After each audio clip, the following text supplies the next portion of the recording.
In response to criticism that shooters are nothing but army guys shooting at law-breaking terrorists, EA has decided that their next game should be all about police guys shooting at law-breaking criminals, and so Battlefield Hardline has been born.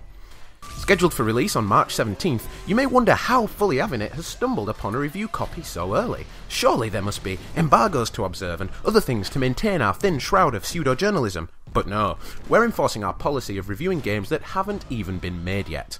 It's 2015. Do you seriously think that anyone at Eurogamer has ever really touched a video game? I think not.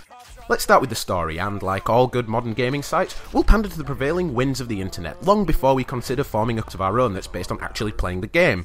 Some guy on Twitter said, "This is bullshit, the only game we want is Vietnam," and he's right. Unless this game pulls out some serious cinematic prowess, and soon it's going to hover between a score of goose egg and fuck all. According to a few moments of research we did on Wikipedia, the story is completely new for a shooter.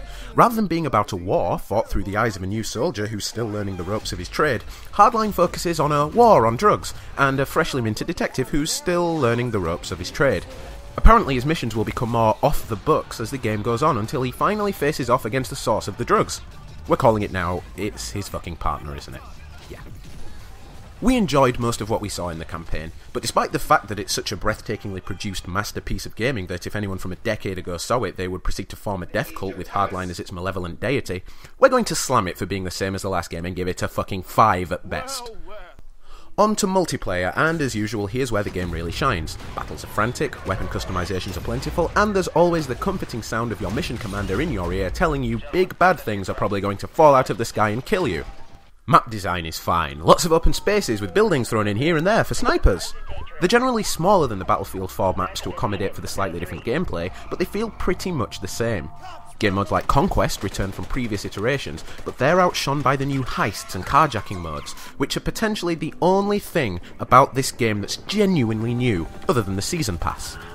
Oh boy, those lag/rubber banding and or other server issues have been a nightmare since Battlefield Hardline was released, haven't they guys? And even though DICE and EA claim that they're on the case, we feel like we should preemptively knock a few points off the score. Our verdict on Hardline? It gets a score of 1,224. Now, you're probably wondering, is it a good score? Well, let's just say it's somewhere between Land Before Time 7 and a backsack and crack wax performed by Beelzebub himself.